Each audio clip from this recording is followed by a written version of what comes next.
Once again, good morning, church! Good morning! How's everyone? Amen! So, welcome sa ating mga bisita.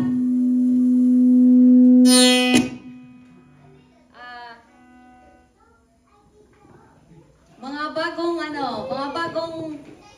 bagong mukha sa SJ.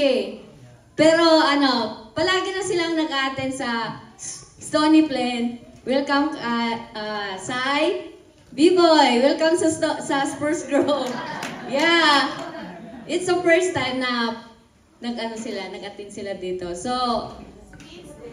si Vince, welcome din sa ating mga bisita na nandito ngayon. Welcome po kayo sa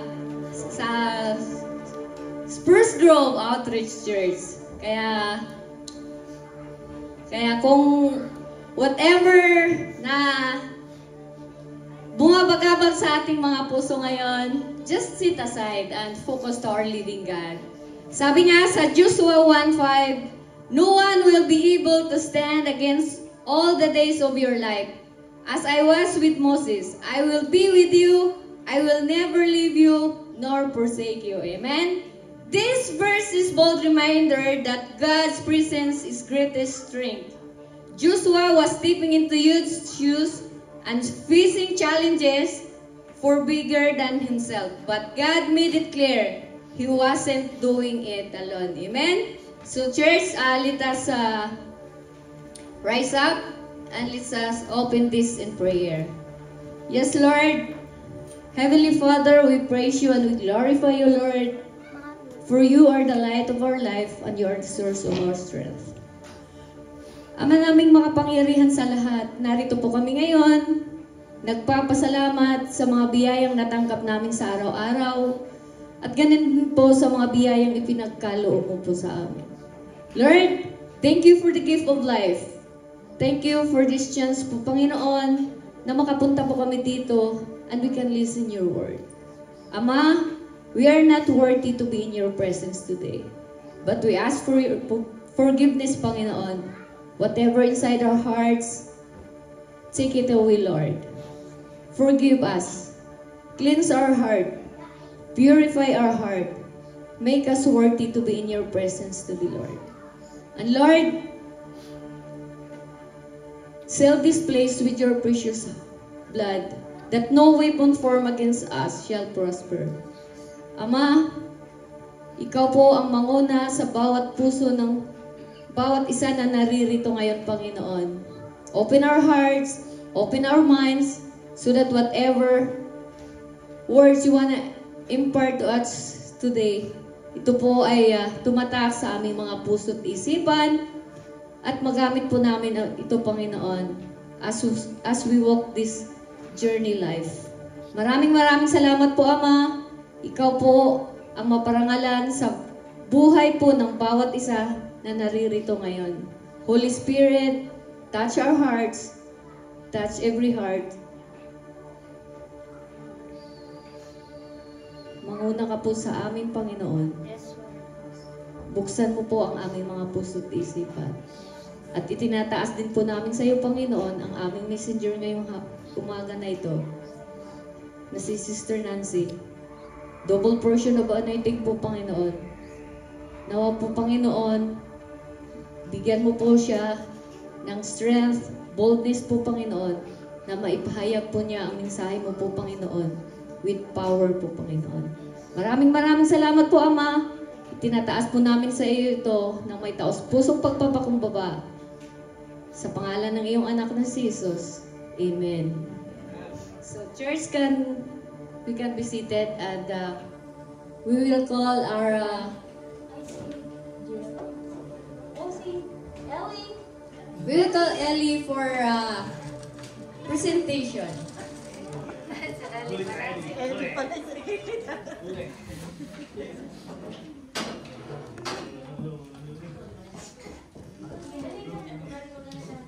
Ellie, you dance up, down, down. I want to do the Go, Ellie. Here, Ellie, here. Go to stay here in the center. Look at the TV. I just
Next time ulit.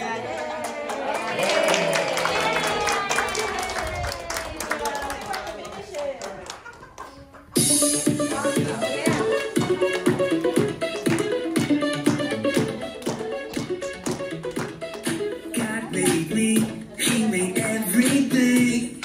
God loves me, He can do anything. If I run over here, if I run over there, God is everywhere, and He loves me. When I look up, I know He's real. When I look down, I believe what I found. When I look in God's Word and I search for Him, He rewards me, 'cause He loves me. Yay!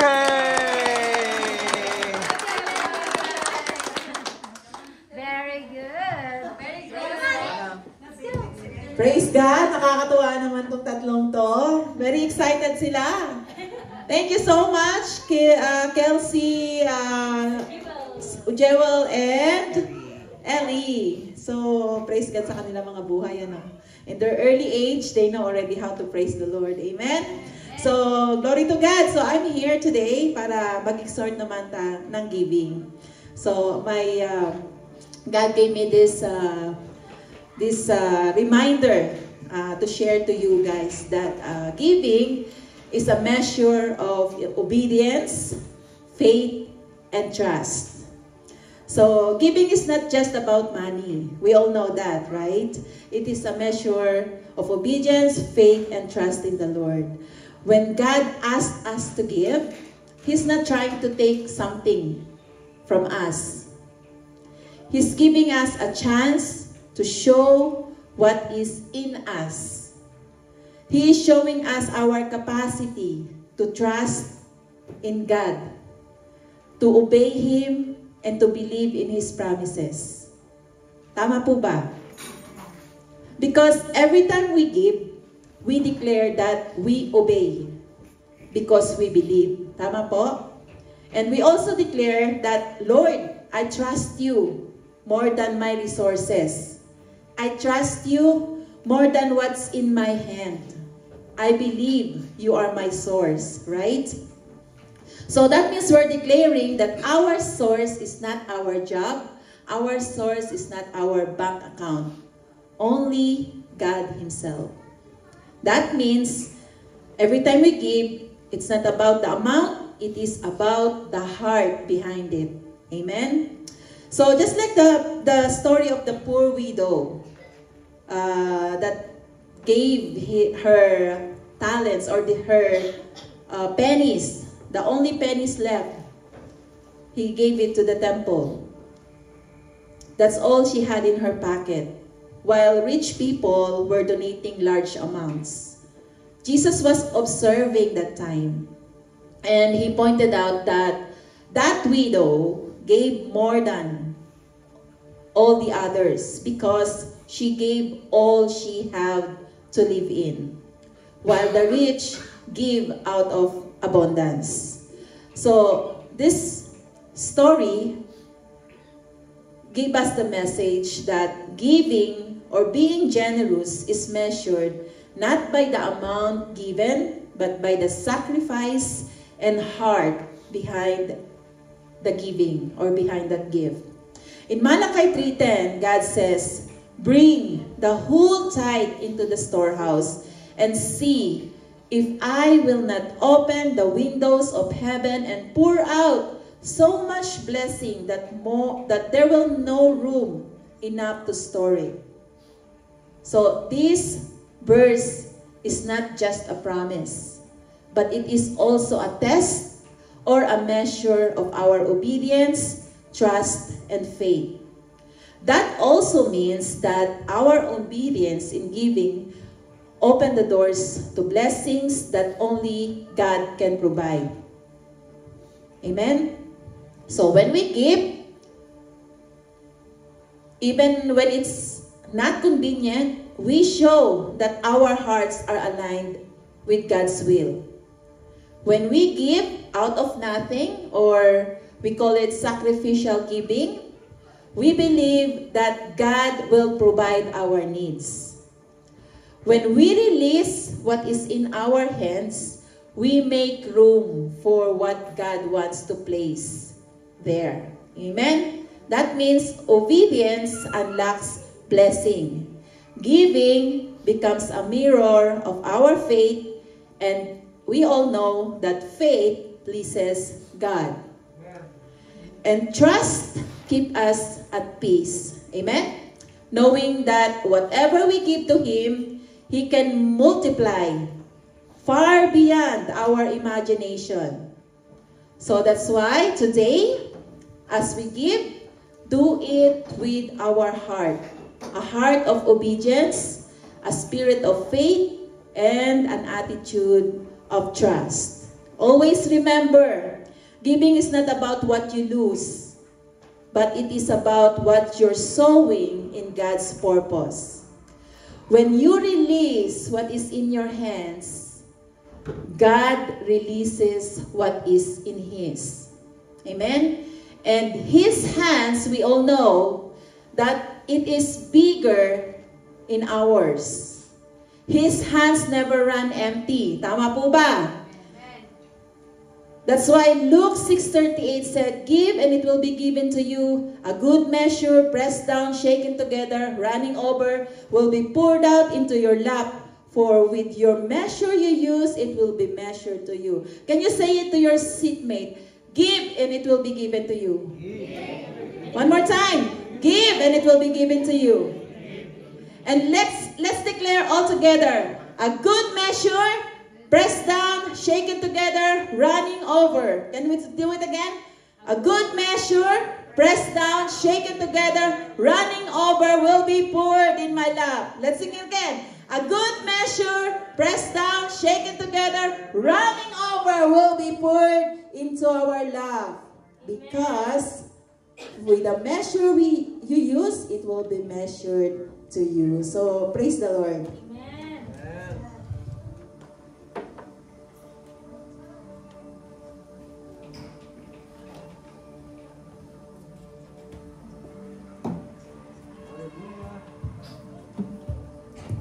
Praise, praise, praise. Sorry naman, bigla natahimik ang mundo. So, tayo na po tayo lahat.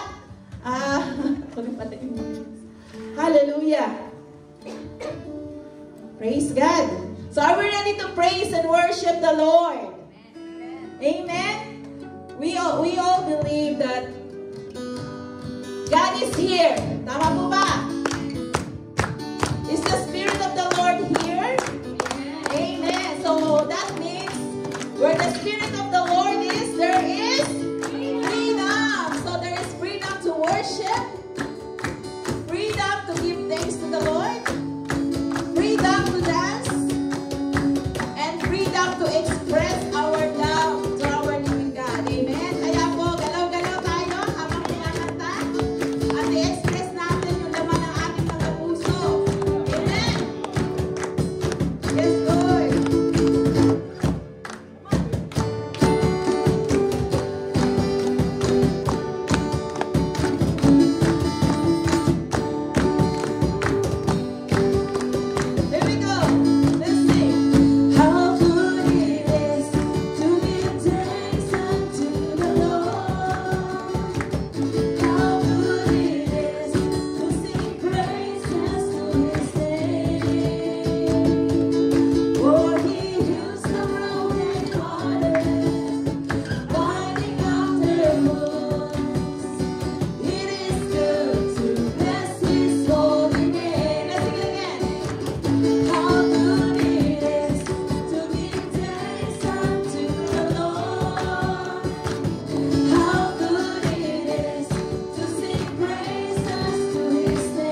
na ikaw ang pinakadakila sa lahat. You are worthy of it all, my God.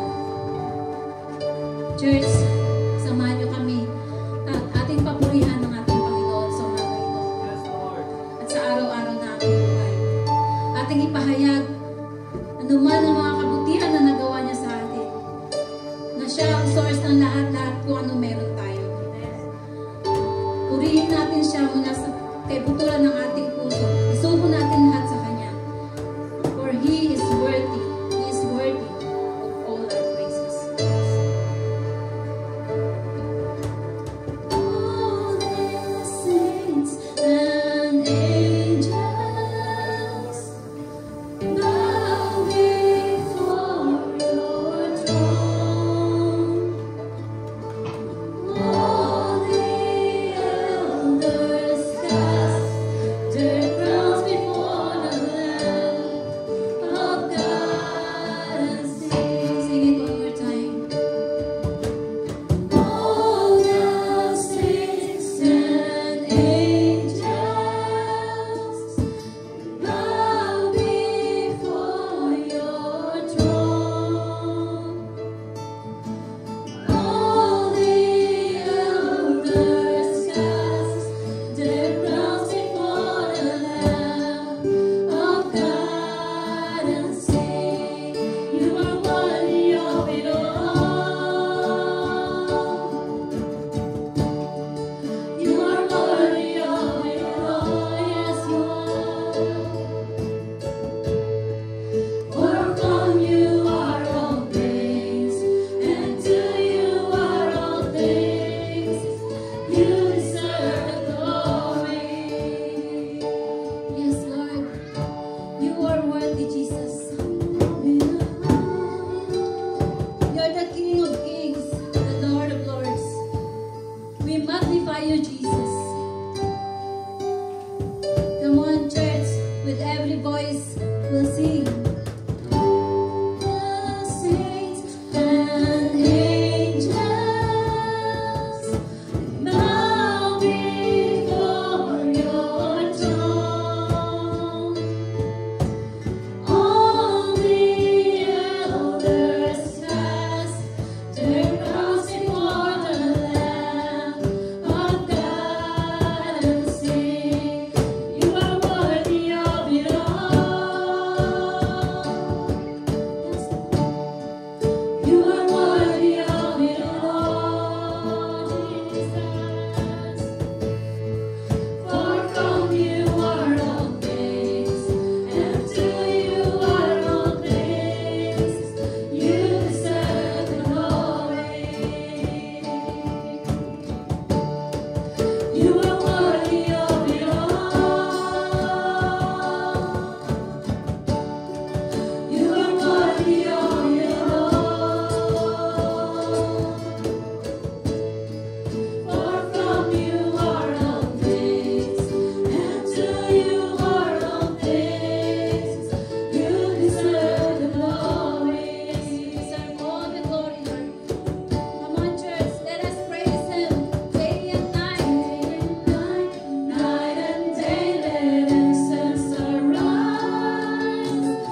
all the glory, O Lord, the honor, the praises that belongs unto your throne alone, Lord.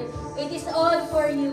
We thank you, we bless you, and we magnify you in the powerful name of Jesus and in the unity of the Holy Spirit. Amen. Amen. Come on, let's give him praise.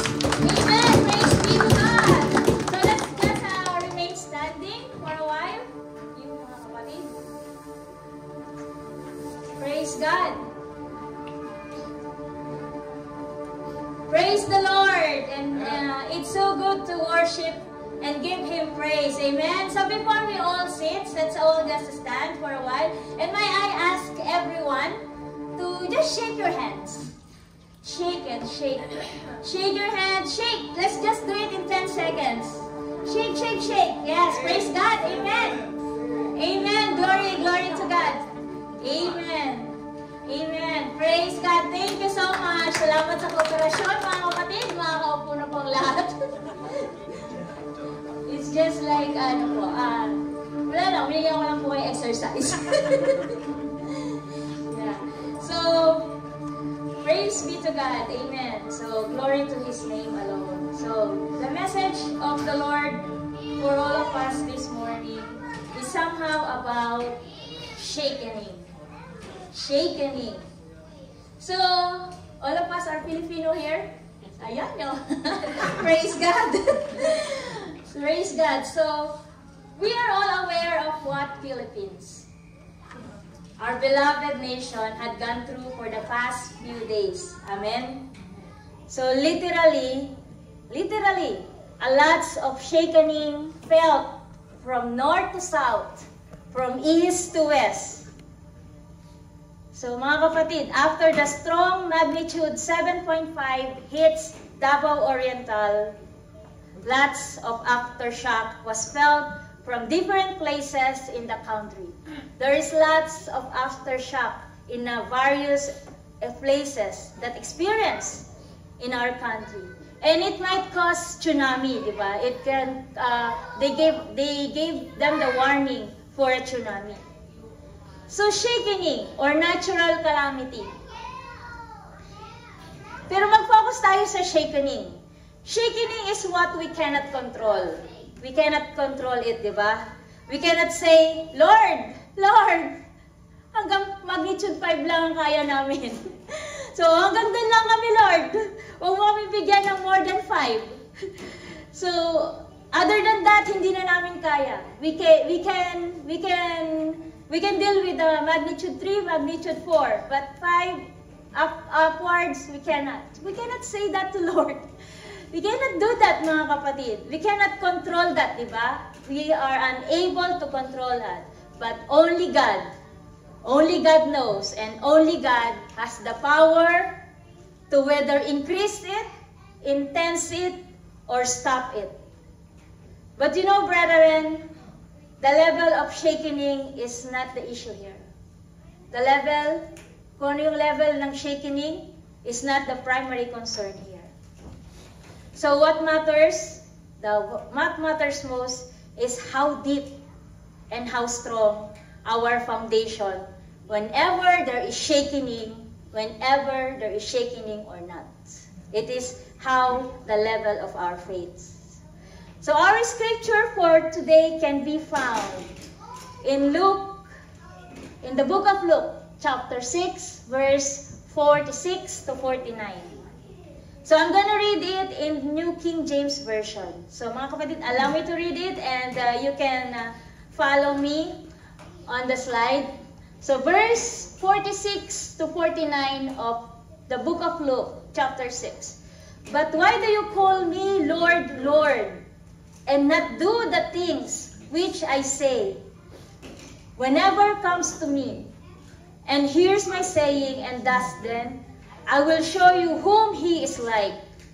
He is like a man building a house who dug deep and laid the foundation on the rock. And when the flood arose, the stream beat vehemently against that house and could not shake it, for it was founded on the rock.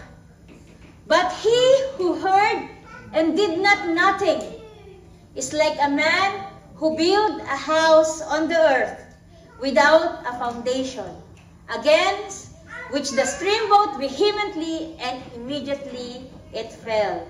And the ruin of that house was great. Amen. Praise be to God for the reading of His Word. So the title of the message of the Lord for today is The Unshakening Faith. Unshakable faith. And with the theme of the well-built foundation. The well-built foundation. So my brothers and sisters, sa mga oras na ito, mga kapatid, how's our spiritual status in life? How's our faith? How's our faith status now? Pwede natin kalabitin yung katabi natin. How are you? So, at the level of 1 to 10, 10 is the highest. So, what is the level of our faith? It could be, siguro, some of us, it could be 8. Kasi everything goes well. Everything works well. Everything is good. Good health. We have resources to pay bills. We have the 3 C's. Remember the 3 C's that Pastor Rafael shared us? The cash, cars, and careers. And na-remind ulit tayo last week with Brad Tupet. So we have that. So but what if the storm came? What if the challenges or difficulties hits our life? So the question is, are we all prepared? Are we all prepared? Gaya ng sinabi ko kanina, the level of shaking or the level of difficulties is not the priority. It's not the primary issue. So what is important and what is matter is the level of our faith. The level of our faith consistently, all the times, especially in the times of shaking, especially in the times of circumstances. Amen? Most important matter is how intense our belief. Gaano ba ka-intense ang pananampalataya ng bawat isa? How solid and strong the foundation that we have. So church, where do we anchor our spiritual foundation? Where do we anchor our spiritual foundation? Where do we cling it on, mga kapatid? Kaya doon sa verse 46, pagbalikan natin, napatanong si Jesus, di ba? So sabi niya, why do you call me Lord, Lord? And do not do the things which I say. Bakit niyo tinatawag na Lord? Ngayon, hindi niyo naman ginagawa yung mga sinasabi ko. So why people calling Him Lord? Bakit nga ba tinatawag natin na Lord si God? Jesus is pointing out that whoever called Him like this with the title of respect, it means of acknowledging a submission to Him. Pag tinawag natin na Lord, Lord, si Jesus, it means we respect Him and we acknowledge the submission to Him. We acknowledge the submissions that we can give to Him. That whoever called Him with this title, we should have a submissive heart and we should have a submissive to His powers and authority. Amen. So where do we anchor our spiritual foundation? So how can our faith get stronger in times of hardship? Because the faith is going to be tested when the hardship came. Amen? The level of our faith cannot be tested if it's genuine unless the circumstances, the struggles hits our life. Amen. So God is teaching us to build a foundation on rock. The very straightforward example here in the scripture, sa binasa natin, the very straightforward example is a man building a house who dug deep. Ano ba yung dug deep? Talagang naghukay siya sa pinakamalalim hanggang sa maarok niya yung pinakamatigas na pundasyon. He dug deep and laid the foundation on the rock. And when the flood came, and the water beat intensely against his house, the house that he had cannot be shaken. For its foundation is on the rock. It is securely built and founded on the rock, mga kapatid. So, sa atin, sa buhay natin, let's just build our foundation in Jesus. Let's build our foundation on Christ. Paano? Paano, Sister Nancy? Paano? We can start in deepen our relationship to Jesus. Let's dig more of His Word, because greater things is about to happen when we dig deep to the Word of God. Amen? Greater things is about to come. Amen. So Proverbs 10:25, the everlasting foundation of the righteous is faith in God, much like the water that nourish the tree. Is faith in God. The root of the righteous cannot be moved. The foundation of the righteous person cannot be moved. So Spruce Grove Outreach, let our faith and foundations be rooted in Christ. Amen? So 1 Corinthians chapter 3 verse 11, for no other foundation can anyone lay than which is laid, and which is Jesus Christ. 2 Timothy 2:19, nevertheless, the solid foundation of God stands. The solid foundation of God remain. So we Christians, lahat tayo Kristiyano dito, we Christians build our foundation to Christ alone. And Jesus is also our cornerstone. Our chief cornerstone. So ano yung cornerstone? So literal na cornerstone. When I study the literal cornerstone, it is the first stone. It is the first stone set on the construction or on the structures of a masonry foundation. It is the large stone that placed on the corner of the building. And the rest of the stones to follow, and the rest of the stones will be set in reference to the stone, to the first stone. The other stones were aligned to it to form a good and strong structure. So, nung nag-research ako kung ano yung example ng cornerstone, so, I guess, ito yung nakita ko na ano. So, sabi niya, ang cornerstone, kaya siya tinawag na cornerstone, is in the corner. So, and then, he is the one who stabilize the foundations of the building. And then, yung lahat ng rocks, yung lahat ng stones sa susunod sa kanya, it should be aligned to the cornerstone. It should be aligned to form a good and strong structures. Amen? So sa buhay natin, if Jesus is our cornerstone, all the stones is the aspect of our life. If we put the foundation, if we align ourselves, all that is in aspect of our life, if we aligned it in our cornerstones, everything will go smoothly. Ano yung mga aspect na yun? Spiritual aspect, relational aspect, emotional aspect, financial aspect, physical aspect, everything. Mentality aspect, all the things. Family, we have the issues, concerns, but if we align everything to our chief cornerstone, it's gonna be aligned, good, and aligned strong unto God. Amen, mga kapatid? Amen. So I have here the parallels between cornerstone and Jesus. So the side of this is yung cornerstone, and this is Jesus. Cornerstone, it is the first stone laid. Nakapag-abalikan natin yung picture. Siya yung una na itinayo. It is the first stone laid, and Jesus is the first. Jesus is the beginning, and Jesus is the Alpha.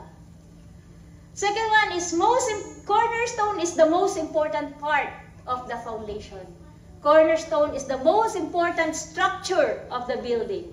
And Jesus is the most important part of our faith. Amen. Cornerstone is a reliable stone. Jesus is reliable. We can trust in Him. Amen? So, cornerstone sets the foundation. Jesus set the foundation of our life. Amen. Cornerstone sets the direction. And Jesus sets direction for the church and for us. Cornerstone ensures proper alignment. Jesus ensures an aligned life. We have the assurance that Jesus can align everything in our life. Amen. Cornerstone provides stability. Jesus provides stability for us. Cornerstone. Structures rest here in Cornerstone. The structures rest in cornerstones. And we rest in Jesus' presence alone. Amen? Cornerstone joins the structure together. Jesus joins His people together, where love and joy and unity abound. Amen. Ephesians 2:20, having built on the foundation of the apostles and prophets, Jesus Christ Himself being the chief cornerstone, and when the whole building being filled together grows in the holy temple in the Lord. So lay our trust to our chief cornerstone and build our foundation on the rock that cannot be shaken, and which is Jesus Christ. Amen. So for today we have 3 points to establish the unshakable faith. How can we establish the unshakable faith? So the first point that we have today is the stability in an unstable world. Hebrews 12:27. Now this yet once more indicates the removal of those things that are being shaken, as of things that are made, and that the things which cannot be shaken may remain. Church life can shake us. Everything happens in our life can shake us. But with God as our foundation, we will not be shaken. And God sometimes allows shaking to remove all what is temporary, to remove all what is unsteady in our lives. He allows shaking to get rid all unnecessary things in our life. So na-visualize ko lang ito pagka nagpapagpag tayo ng mga bed sheets, di ba? So we shake it because we want to remove all this mga dirts, di ba? So God's allows shaking in our life to remove the unnecessary things. So if we don't know the unnecessary things, we can pray to God. And we know that the unnecessary things that God is talking is the one that is not pleasing to Him. Amen? When everything that can be shaken is shaken, what cannot be shaken will remain. And that is God's kingdom. God's kingdom is eternal, mga kapatid. And our God already gave us the kingdom unshakable. Anchor our life to Him. Anchor our life to what is eternal. Mga kapatid, we are only passing in this temporal life. We are only passing in this world. Everything here is temporal. Temporary things will pass. And only the eternal will remain. Amen? Isaiah 40 verse 8. The grass withers, the flower fades, but the word of God stands forever. Hallelujah. Hallelujah to His name. Hallelujah to His word. Amen. So don't build your life on what cannot stand. Huwag nating ituon yung buhay natin sa mga bagay na temporal. that what cannot stand. Don't build our life on what na shake. What can be shaken? Like what? Like wealth, like status, like institutions. But instead, invest in what is in the Lord. Invest in what is eternal. Invest in what is in God's kingdom. Mga kapatid, be immovable. Be steadfast continually. Stand firm. Even the world against it. What matters is only Jesus Christ. 1 Corinthians chapter 15 verse 58. Therefore, my beloved brethren, be steadfast, be immovable, always abounding in the work of the Lord, knowing that your labor is not in vain. So let us have the unwavering faith. Let us have the unwavering faith that holds us fast and proclaim our hope without hesitation. Amen. So church, when God shakes us, and when God shakes us, it reveals how strong our spiritual foundation is. Sometimes doon natin maiintindihan, that sometimes doon natin mapapatunayan how deep and how rooted our faith is. Amen. So difficulties can shake us, but we will not be shattered. Alam niyo yung shattered? It's like the mirror that is nabasag. So we are not be shattered. Being not shattered means we may bend, but we will not break. Amen? We may fail, but we will not give up. Amen. So 2 Corinthians chapter 4, verse 8 to 9. We are hard pressed on every side, yet not crushed. We are perplexed, but not in despair. Persecuted, but not forsaken. Struck down, but not destroyed. Amen. So we may bend. It is part of our life. We may bend, but we will not be break. Amen. We will hard press in every side, but we will not crush. Psalm 46 verse 1. God is our refuge and strength, a very present help in times of trouble. A very present help in times of trouble. And our strength doesn't come from ourselves, but it's only come from God, who never change. Remain stable, mga kapatid, while waiting for His return. So build our life on Christ. Anchored our life to the one true King, our rock. Everything else can fall apart. Everything else can fall apart. But our foundation in Christ will keep us standing. Amen. So second points natin, to have the unshakable faith. Second point is gratitude spirit. Let's have the thankful mindset. Let's establish the thankful mindset. Philippians 4 verse 6. Be anxious for nothing, but in everything, by prayer and supplication, with thanksgiving, let your requests be made known to God. A thankful and grateful heart can give us satisfaction, even though we don't have much more. Amen? A thankful and grateful heart can give us satisfaction even though we doesn't experience much always. So church, be grateful in all circumstances. All circumstances, not just in good time. Amen?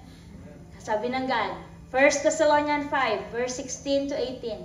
Rejoice always, pray without ceasing, and in everything give thanks. For this is the will of God in Christ Jesus for you. Amen. So, God is teaching us to rejoice always. Rejoice all the time. Never stop praying. Never stop praying. I can say that it's not easy. Especially when we are in the very rock bottom of our life. But always remember that even in the bottom, there is a rock, and it's Jesus Christ. Amen? So let's just fix our eyes to Jesus, the author and finisher of our faith. Amen? Take all challenges in our life as an opportunity to grow. So let's take it. Lahat ng nangyayari sa buhay natin, let's take it as an opportunity for us to grow. Opportunity to strengthen our faith. An opportunity to develop a heart that is full of thanksgiving. Amen. Romans 8:28. Romans 8:28. And we know that all things work together for good to those who love God, to those who are called according to His purpose. Sometimes, we might not understand all that is happening in our life. Talaga namang hindi natin maintindihan minsan, di ba? But we know that all things work together for good. And having the spirit of gratitude is expressing our worship to Him genuinely. Amen. Worship Him, recognizing the holiness and majesty of His name. And church, having a grateful heart, having a grateful spirit can produce a true worship that is genuine and pure. Amen. God is so pleased. God is so pleased. God is so happy when we come to Him with pure and sanctified heart. Amen. Hallelujah. Amen. The third point to establish the unshakable faith is having the outstanding faith or the exceptional belief. Luke chapter 6, verse 47. Whoever comes to me and hears my saying and does them, I will show you whom he is like.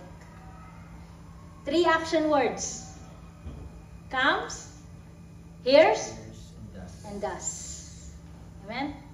God is telling us that those who comes to Him, those who listens to Him, and those who acts in His teaching can face any difficult circumstances in life, can face any struggles in life courageously, as his faith is founded on the Word of God.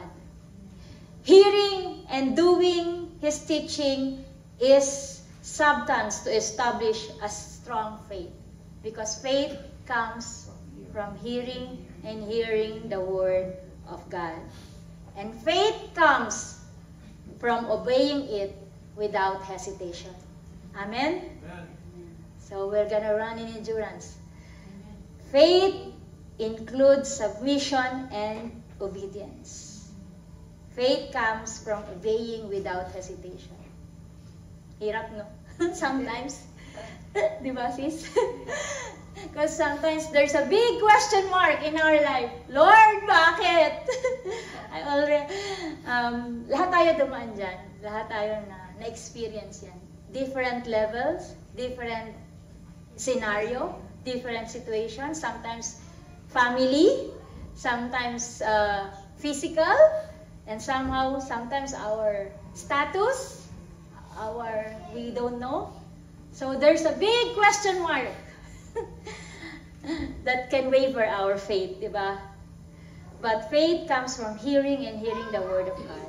And faith comes from obeying it without hesitation. Amen.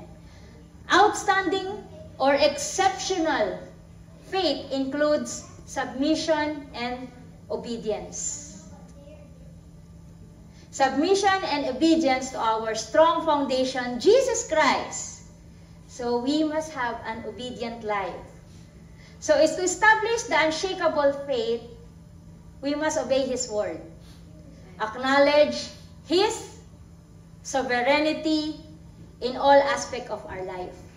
Follow His ways. Sabi nga, I choose Jesus' ways. Follow His ways. Every direction that we need was all written already.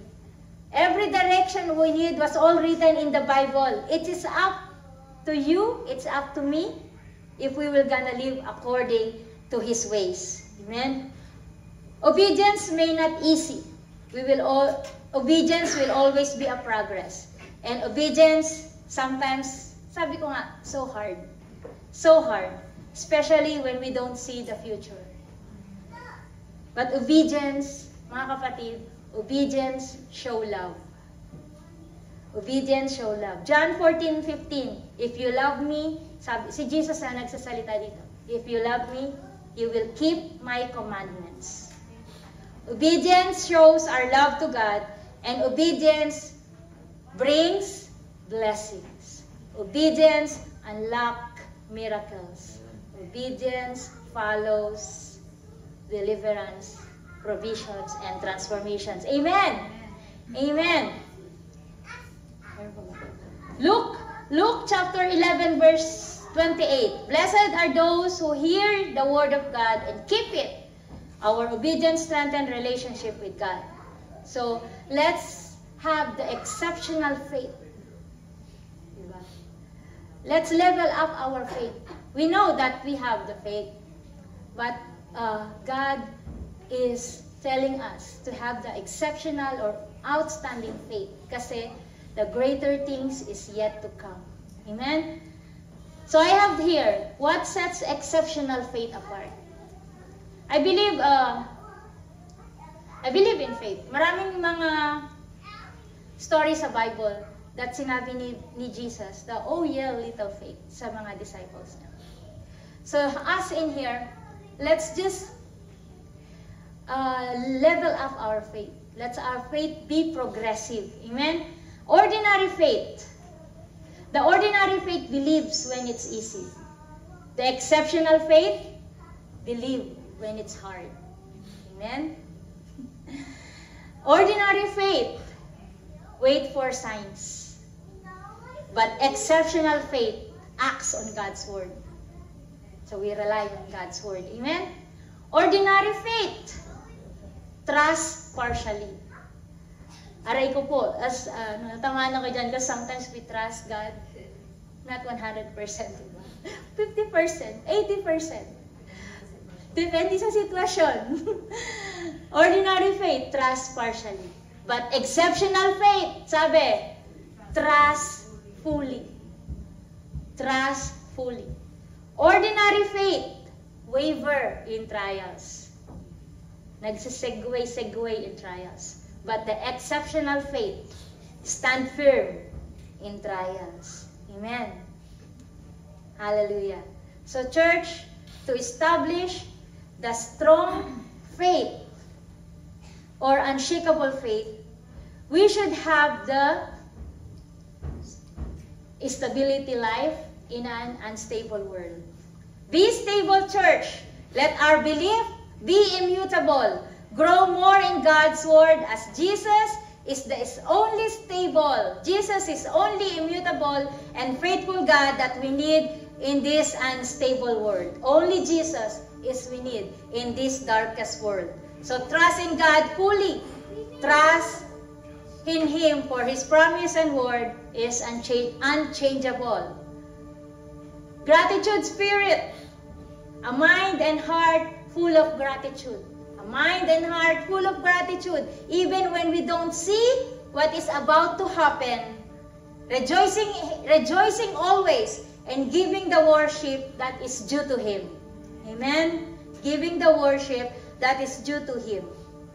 Give thanks. Giving thanks and worshiping Him consistently will bring peace in our life.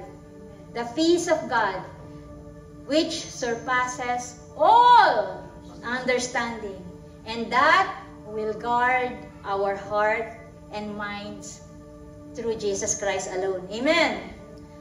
Outstanding or exceptional faith. Outstanding or exceptional belief that no matter what, our life is fully entrusted to Jesus. Amen? That we believe without seeing the outcome. We obey without hesitation. And we trust even without fully understanding what is happening. Exceptional belief is we recognize Jesus' power and authority even though we don't see the signs. Amen? So stand firm, mga kapatid. Let's develop the exceptional faith that trusts God's word completely. So let's just continue to grow. Continue to grow in the knowledge of God. Amen? Go to church. Go to church. Always go to church. Read your Bible and pray every day. Obey God. Worship God. Thank God for every day in our life. And humble ourselves in God's will. Amen. Spruce Grove Outreach will establish the exceptional faith and building a strong foundation in Jesus Christ alone. Amen po ba, mga kapatid? Amen po ba? So we have the stability in an unstable world, gratitude, spirit, outstanding or exceptional faith. Hallelujah to your name, Jesus. So as we conclude this message, we should anchor our faith only to Jesus Christ alone. And when the shaking comes, and when the shaking comes, we will not be shattered. We are not like the other man. We are not like the other man. He heard the word. He heard the word, but he did nothing. We are not like this man who built a house without a foundation. Amen? Na dumating yung bagyo sa buhay niya, everything falls apart. So church, Spruce Grove Outreach Church, anchor our faith to Christ alone. Our strong and solid foundation never shakens, never shakens. Our faith will never be shaken if it's founded in Jesus Christ alone. Amen? Faith that is not tested is not a genuine faith. So Christ, so church, Jesus holds everything together. Colossians 1 verse 17 says, He is before all things, and in Him, He holds all together. Amen. So Jesus is the most important part of our foundation. He is also the whole structures of our life. And in Him, we are secure. Amen. Our identity is secure. Our purpose is secure. Our future is secure. Because we are founded in Jesus Christ alone. Hallelujah to you, Jesus. Isaiah 28:16 says, Therefore, thus says the Lord, Before I lay in a Zion, a stone for a foundation, a tried stone. The other translation said, a tested stone. Precious cornerstone, a sure foundation. Whoever believes will not act hastily. Whoever believes need never be shaken. Amen? So let's just all stand. Hallelujah. Father, we thank you, O God. And we will just anchor our life to you, God. You are our strong foundation. So let's just offer a song to God. Let's just treat this song our personal prayer to our God. Jesus.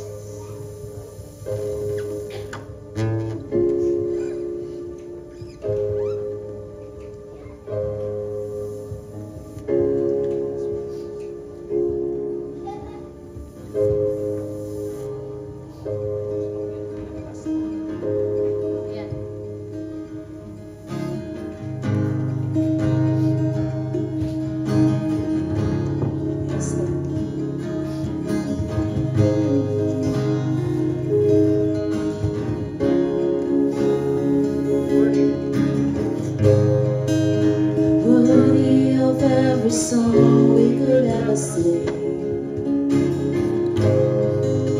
worthy of all the praise we could ever bring, worthy of every breath we could ever breathe. We live for you, we live for you.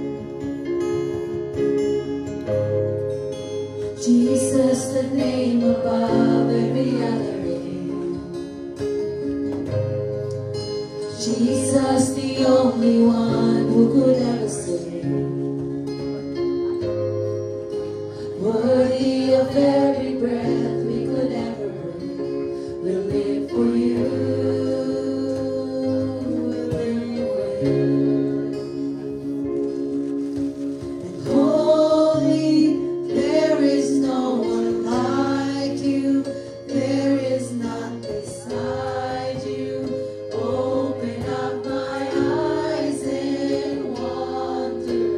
Show me who you are and fill me with your heart and lead me in your love to those around me.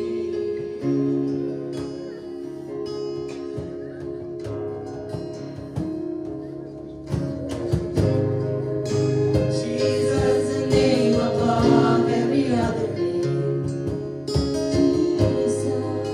Jesus, the only one who could ever save. Worthy of every breath we could ever breathe. We live for you. Oh, we live for you. And holy, there is no one like you. There is none beside you. Open up my eyes and wonder. Show me who you are and fill me with your heart and lead me in your love to those around me. And holy, there is no one like you. There is none beside you. Open up my eyes and wonder. Show me who you are and fill me with your heart and lead me in your love to those around me.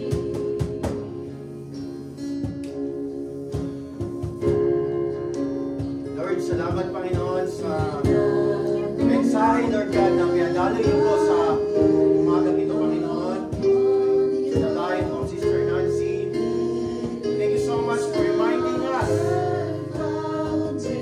that in this unstable world, our faith must be stable.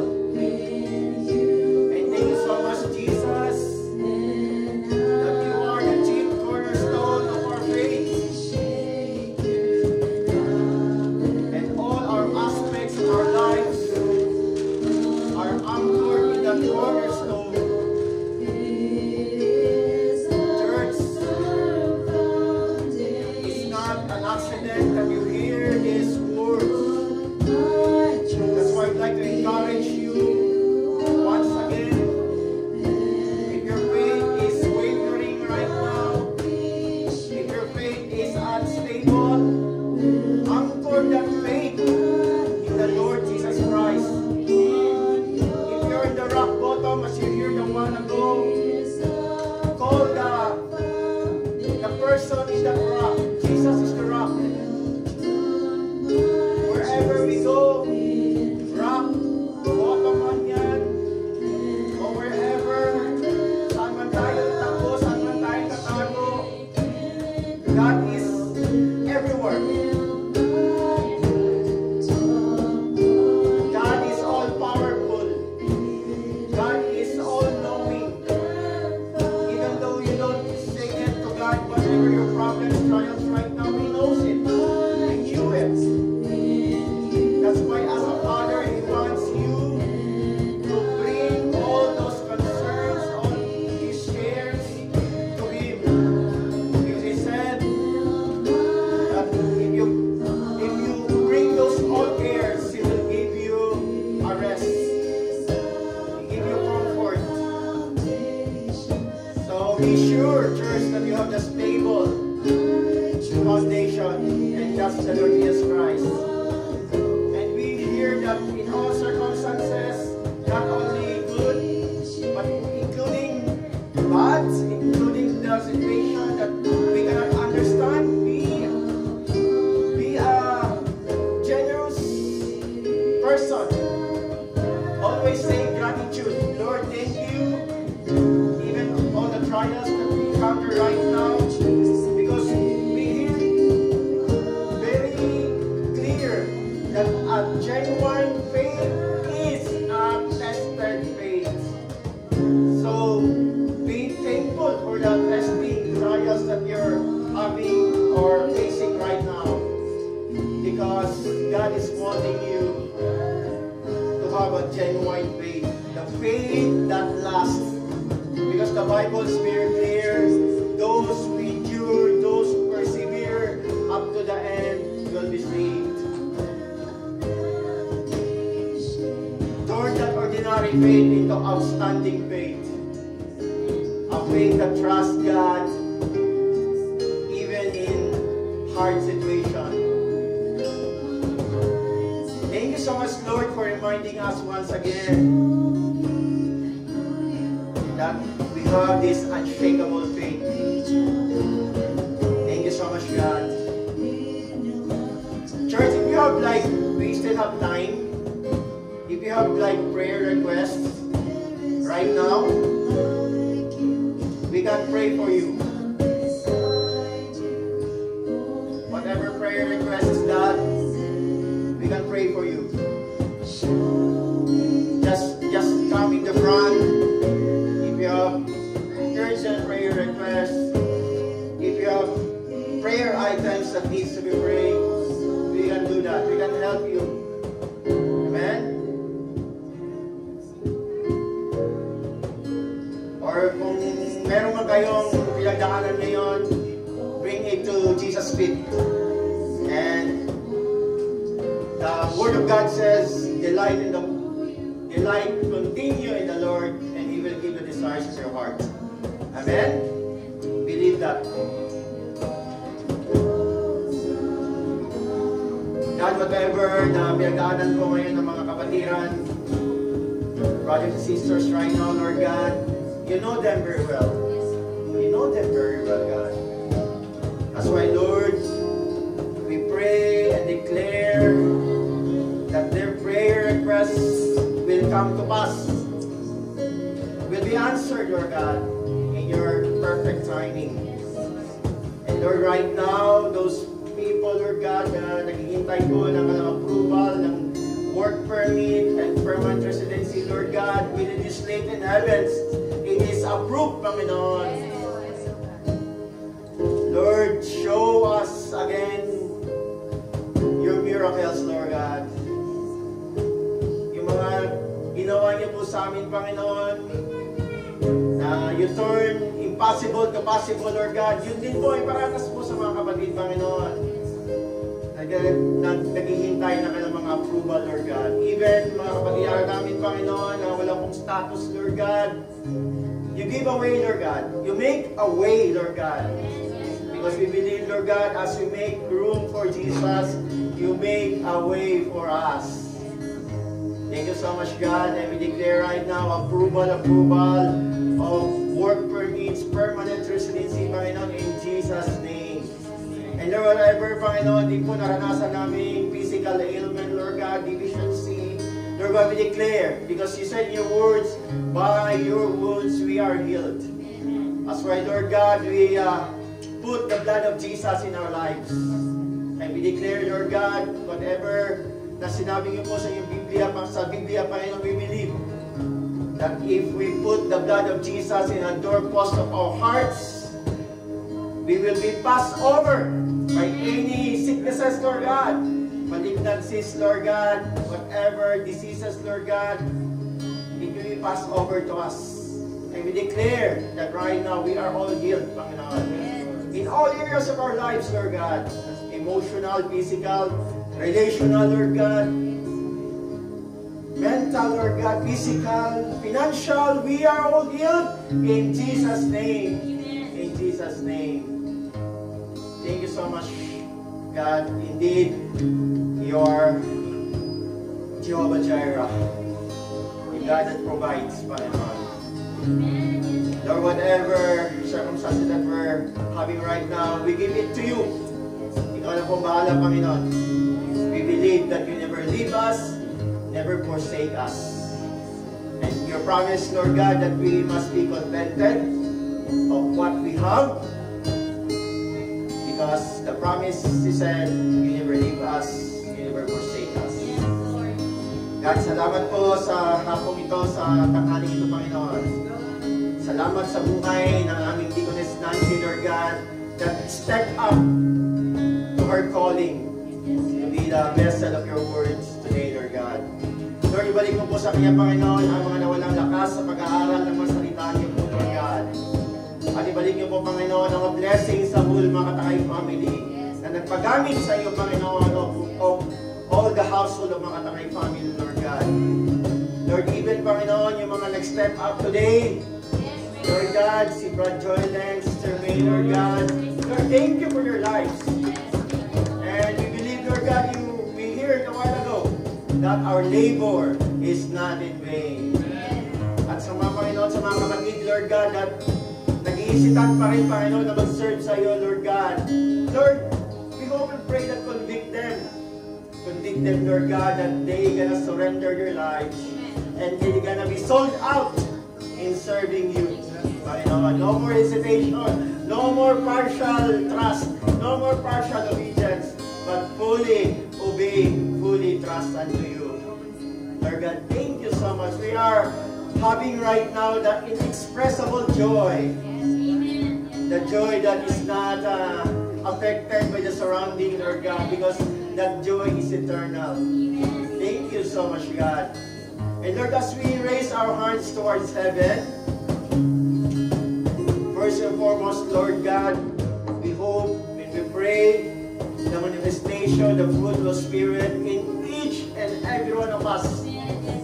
Lord, there will be love, there will be joy, there will be peace. There will be patience, kindness, goodness, faithfulness, gentleness, self-control will be manifested in our lives, Lord God. Not even our lives, Lord God, even our family, wherever they are right now, Lord God. And Lord, we believe your heart is not shortened. Kaya mo rin po abutin aming family, Panginoon. And we declare Acts 16:31 that all our family will be saved as well because we believe in you, Lord God. With expectant, excited hearts, the Lord bless you and keep you. The Lord make His face shine upon you and be gracious to you. The Lord lift up His countenance upon you and give us all peace. And that peace surpasses all understanding. And that peace is a blessing of shalom. Nothing missing, nothing lacking, nothing broken. And we receive them in the name of the Father, and the Son, and the Holy Spirit, and all the saints of God will say aloud, Amen, Amen.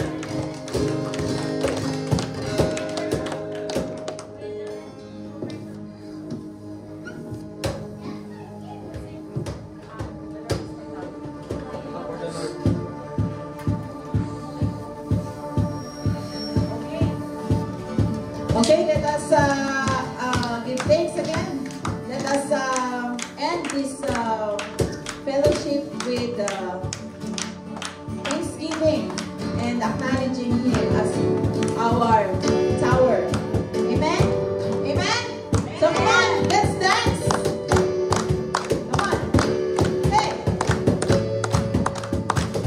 Oh, the Lord is my tower, and He gives me the power to tear down the works of the enemy. In a difficult hour,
having a meal fellowship.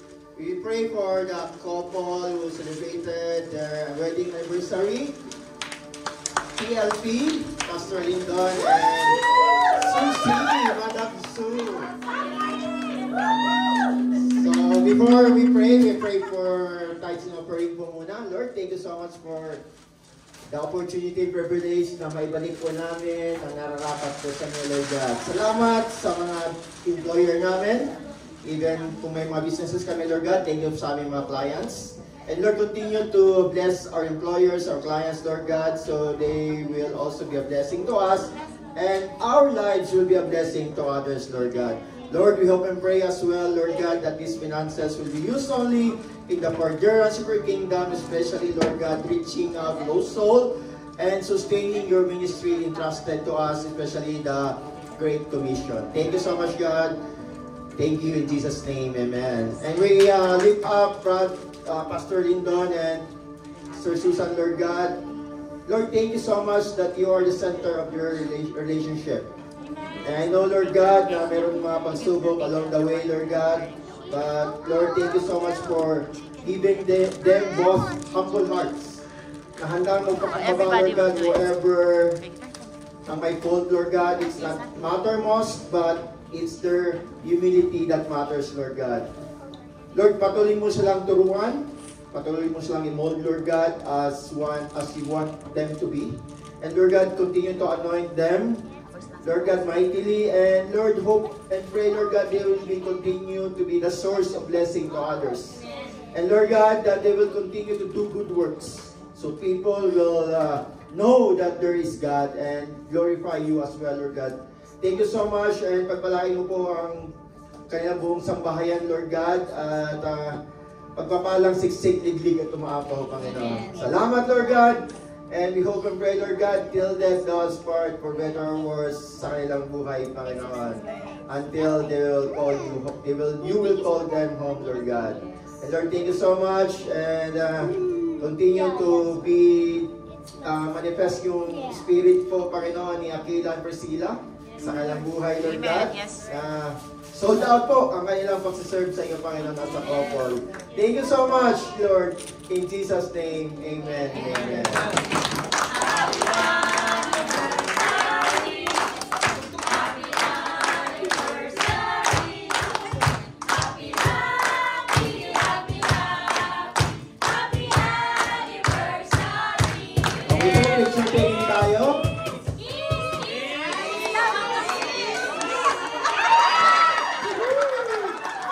Picture-taking tayo, ilagay kayo sa kuwan, sa konting siguro sa harap. Of course, sa harap yung mag-couple, kasi moment nila yun. And habang kung nag-perform tayo, pasalamatan po natin ang mga pagkain. Lord, thank you so much for the food that we're to partake. Lord, nourish, cleanse this, Lord God, and nourish my physical body.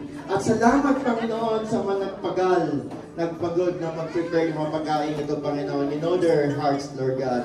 Lord, ibalik mo po sa kanila, Panginoon, ang siksik, liglig at umaapaw ng pagpapala. Lord God, thank you so much. God bless your holy name. In Jesus' name, amen. And also, announcement.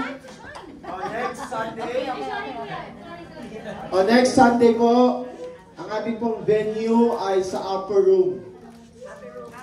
If you know upper room, sa Stony Plain Church po, sa taas po tayo. It's a collaboration between the youth ministry.